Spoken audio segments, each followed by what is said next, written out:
Bienvenue dans cette deuxième partie de l'émission BELS, pour ceux qui nous rejoignent, Bien-être, les loisirs et la santé, qui aujourd'hui est dédiée aux personnes avec autisme. Bien évidemment, nous avons gardé presque le même plateau pour cette fois. Nous avons encore Madame Cuche, notre psychologue, oui, que vous connaissez, chroniqueuse habituelle. Nous avons encore Monsieur Gabriel Jamberton. Exactement. Qui est donc... coordonnateur du dispositif Autisme et Sport 974. Tout à fait. Nous avons encore aussi Monsieur Thierry Néra, qui est de... l'association Autisme Réunion, le vice-président.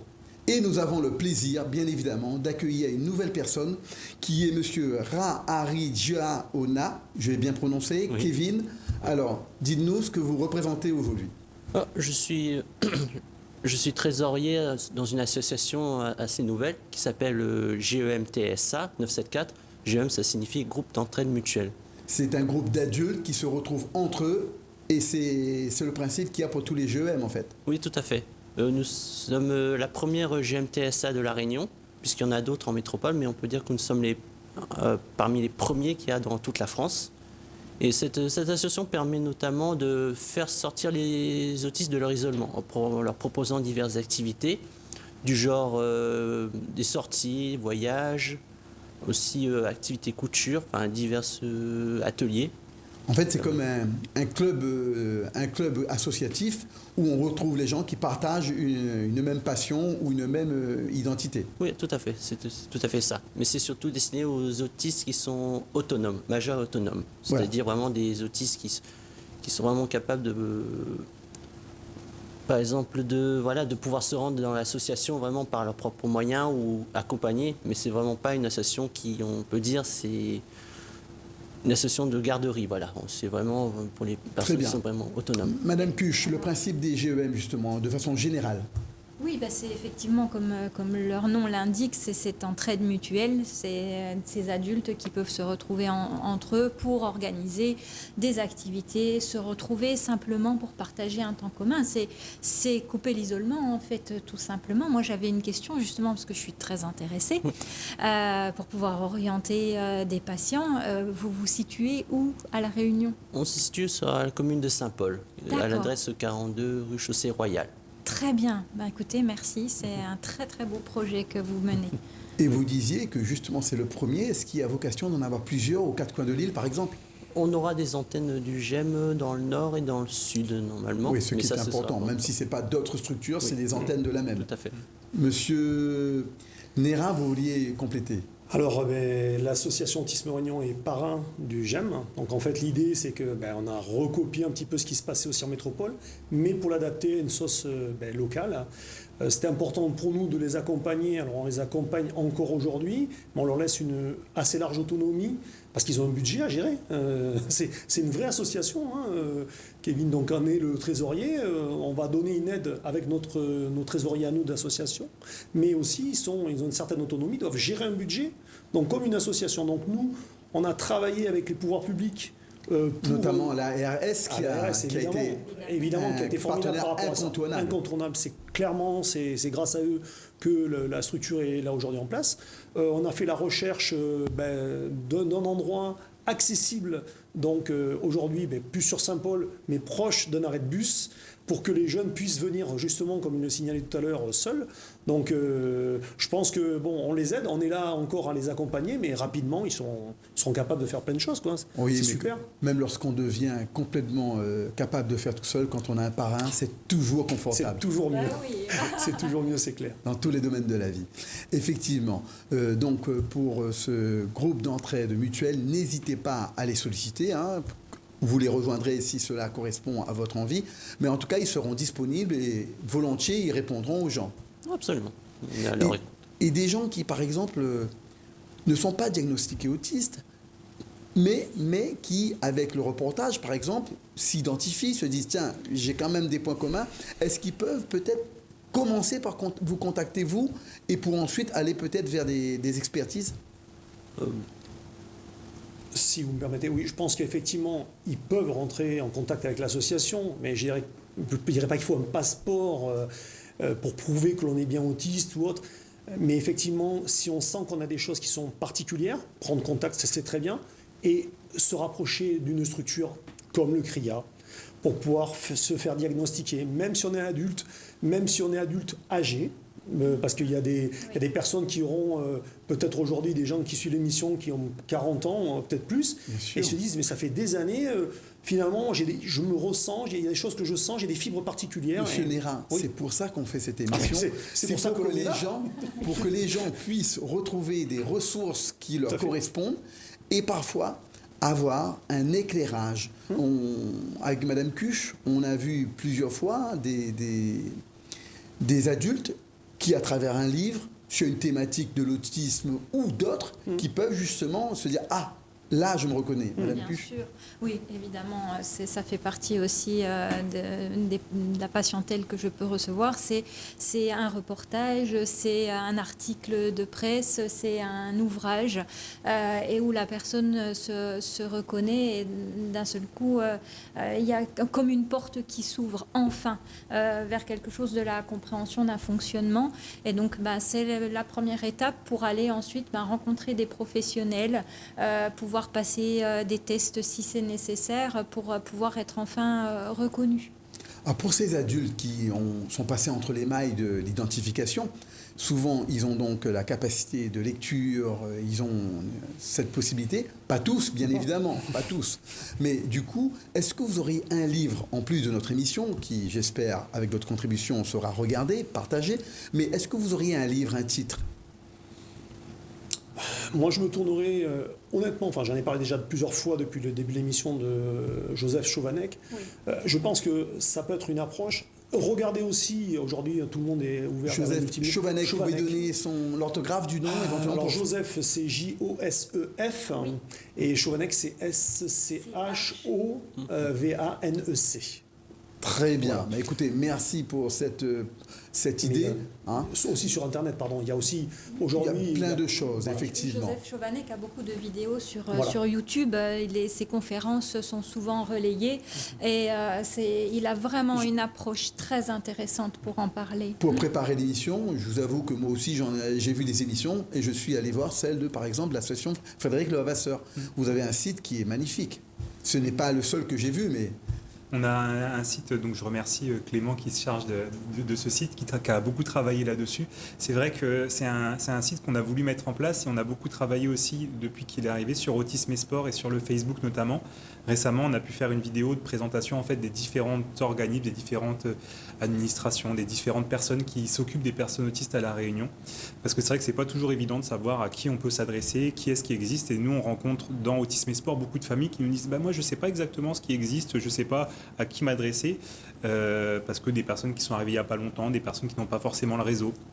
Et du coup, moi, pour compléter sur les livres, j'inviterais les personnes à se rendre au CRIA, parce que très souvent, au niveau du CRIA, il y a des documentalistes en fait qui peuvent... Le CRIA qui est où géographiquement ? À Saint-Leu. Voilà.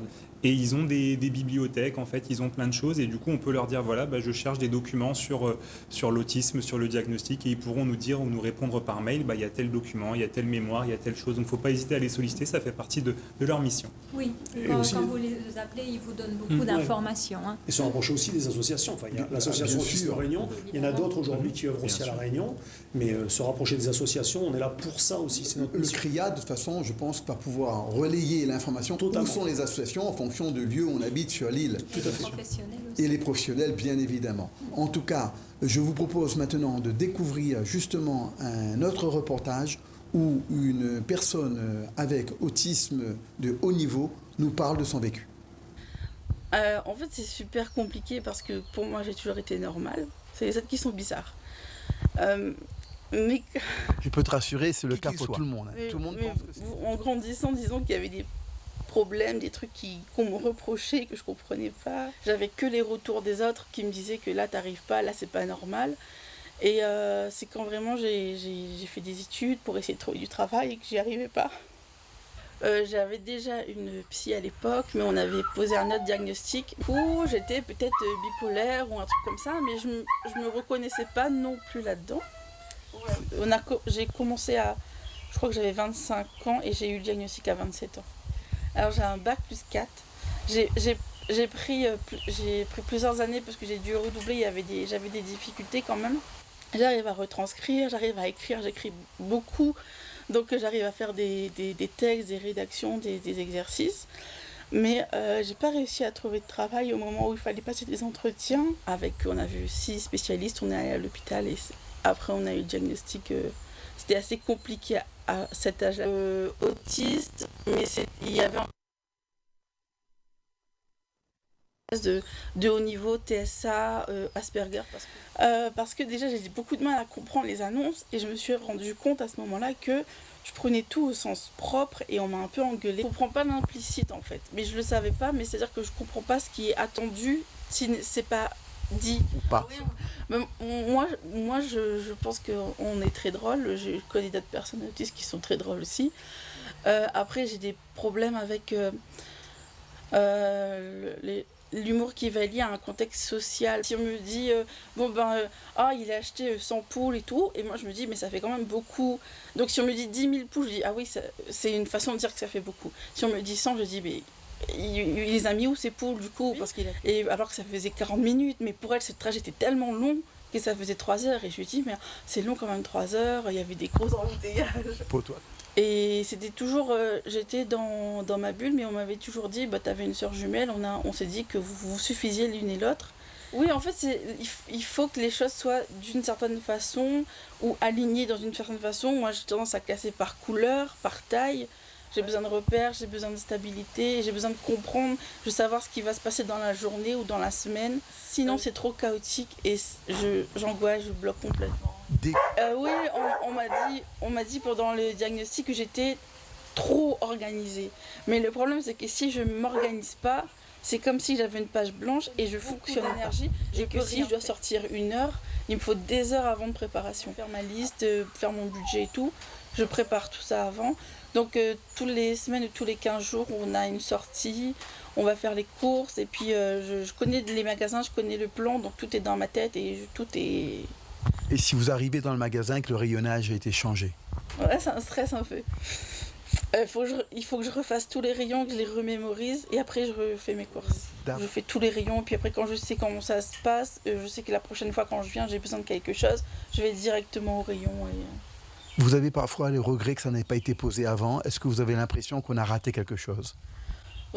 En fait le diagnostic a été posé très tard et du coup oui, parce que il y a beaucoup de stress qui est lié à tout ça. Parce que je me suis dit, c'est pas juste, c'est dommage. Et le pire, c'est que tout le monde voyait qu'il y avait quelque chose, mais tout le monde se disait c'était parce que si, parce que ça. Il y avait toujours une raison. Et ça m'aurait évité beaucoup de problèmes, ça m'aurait aidé à me comprendre. Aider à se comprendre. Justement, les autistes de haut niveau, pour certains, se sont regroupés dans un groupe d'entraide mutuelle des troubles du spectre autistique. Oui, ce reportage, avec beaucoup d'émotion, on n'est pas dans le voyeurisme, donc on a coupé, on a fait du montage bien sûr, mais on entend quand même derrière beaucoup de souffrances, beaucoup d'étapes qui auraient pu peut-être être, je dirais, atténuées dans ce parcours de souffrance. Est-ce que vous vous reconnaissez, Kevin, dans ce reportage? Oui, je m'en connais assez parce que la personne dit qu'elle avait besoin de repères, ce qui est mon cas aussi. Mais j'aime bien aussi que les choses soient organisées.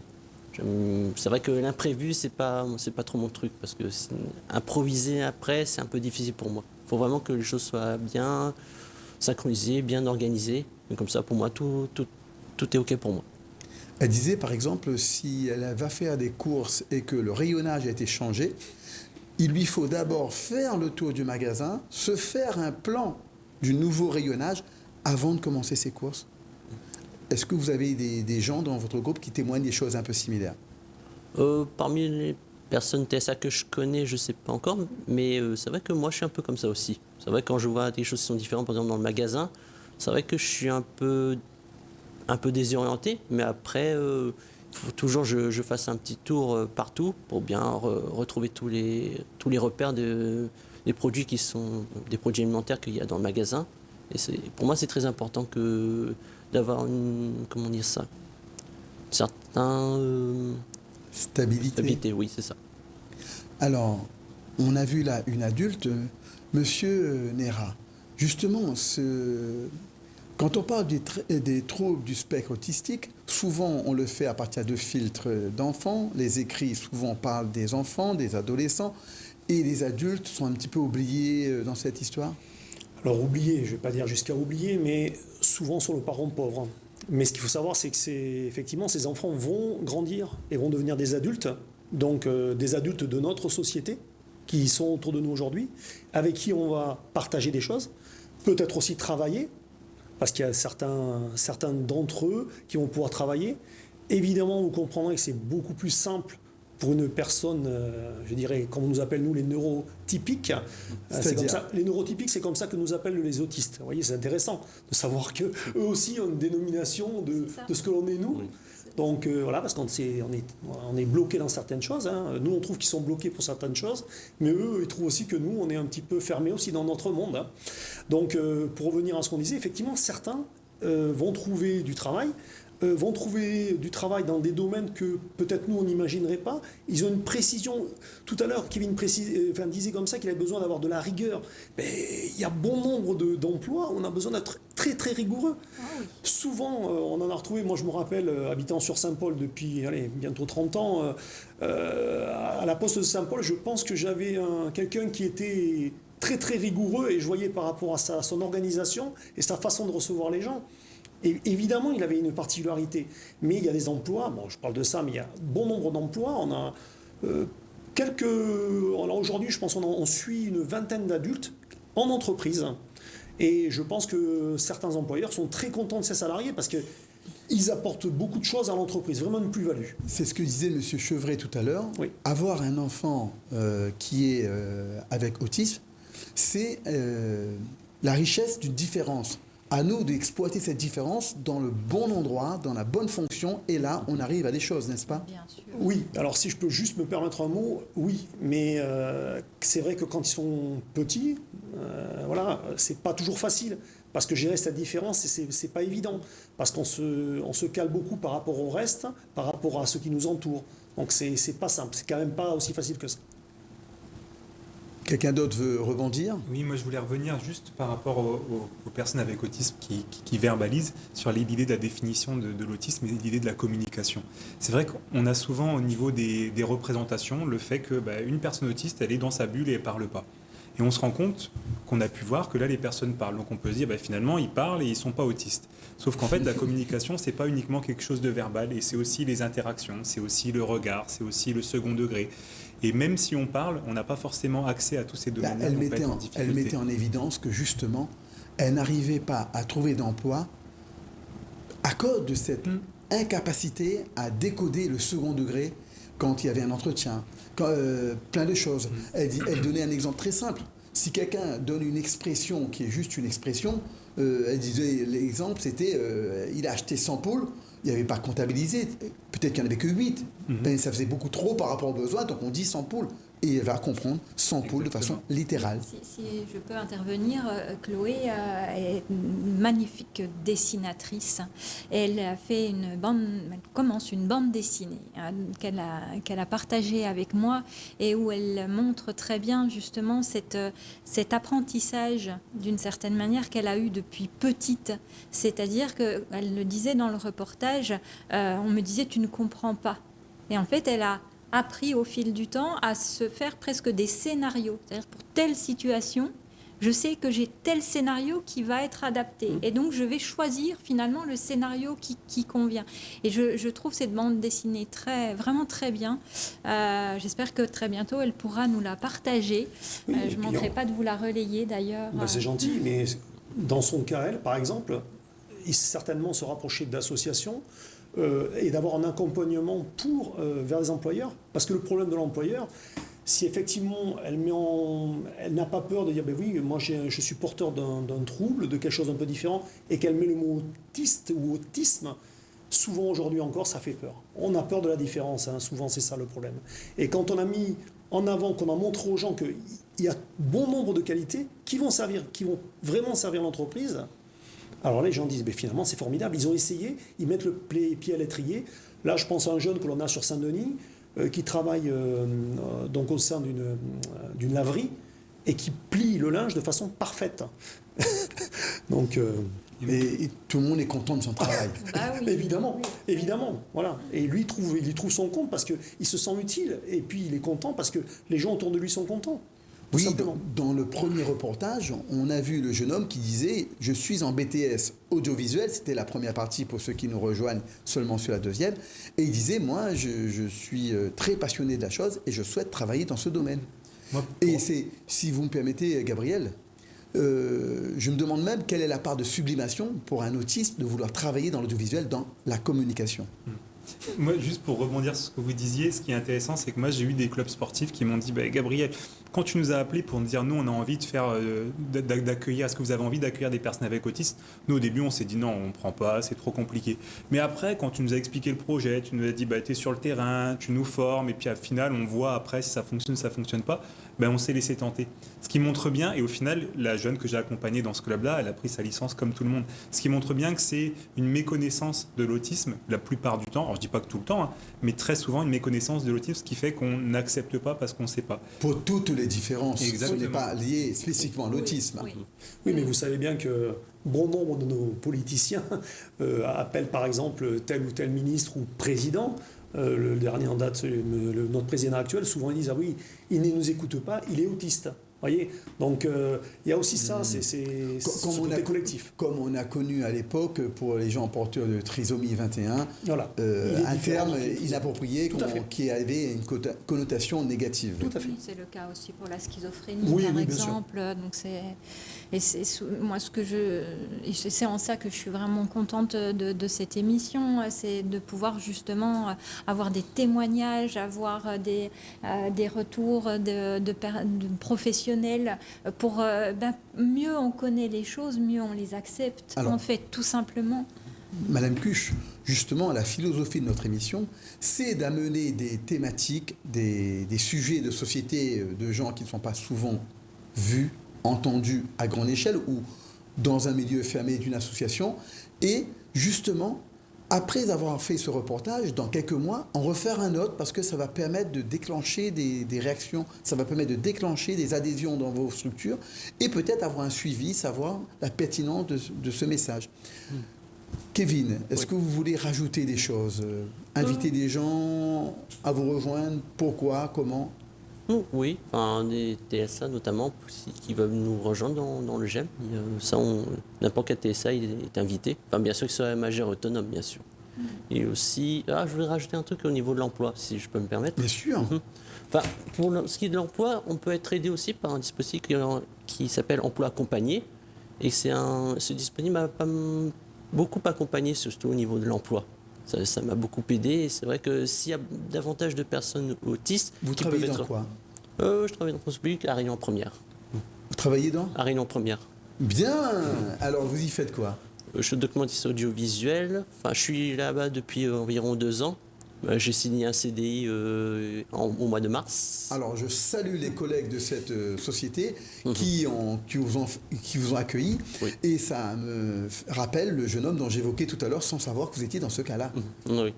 C'est notamment grâce à l'emploi accompagné, mais aussi par la LEFPA, dont l'emploi accompagné fait partie. Grâce à ça que j'ai pu avoir mon expérience à Réunion la première, déjà en tant que stagiaire, ensuite en CDD et puis en CDI. Mais j'avais fait d'autres expériences avant Réunion la première. Mais c'est grâce notamment à l'emploi accompagné que j'ai pu avoir ces expériences professionnelles. Et ça peut aider pas mal d'autistes, notamment. Voilà, en tout cas, vous m'envoyez ravi. Monsieur Jean Biaton, une actualité Alors, moi, j'invite les gens qui connaissent des personnes avec autisme, ou alors les jeunes ou les adultes avec autisme qui le souhaitent, à nous contacter s'ils souhaitent faire du sport, en fait. Et j'invite également les clubs de sport qui se disent nous, on aimerait bien accueillir, mais on ne sait pas trop comment ça se passe, on ne sait pas trop comment s'y prendre, on aurait besoin d'un petit coup de main, à également nous contacter, donc soit via le Facebook Autisme et Sport, ils peuvent nous contacter directement et on ira les rejoindre et leur présenter les choses. Pour l'Autisme Réunion? Mais pour Autisme Réunion, n'hésitez pas à appeler Autisme Réunion, à aller sur le site, donc il y a un site sur Internet, il y a aussi un Facebook. Voilà, donc, et puis tout le monde est le bienvenu, et chacun peut apporter sa pierre à l'édifice. Autiste ou non autiste, professionnel ou non, parce qu'on est une association de professionnels et de parents. Madame Cuche, avant que je puisse dire au revoir aux gens, Est-ce que vous voulez rajouter une petite conclusion, un point de vue, un ressenti? Oui, j'aimerais partager une information d'un événement qui se tiendra les 11 et 12 juin, les journées BELS au domaine Palsade à Saint-André pour les seniors, les personnes porteuses de handicap et leurs aidants. Donc des stands d'information, mais aussi de découverte de différentes pratiques, thérapies, accompagnement. Donc venez nombreux. Et si on veut retrouver cette information ou y contribuer, comment Alors sur le Facebook de BELS, Bien-être, les loisirs et la santé. Alors, merci à tous pour cette belle émission, aux contributeurs. Merci de nous avoir accueillis chez vous. Et ne manquez pas de nous retrouver la semaine, le jeudi soir à 16h30, mais aussi le samedi vers les midi 10. À bientôt.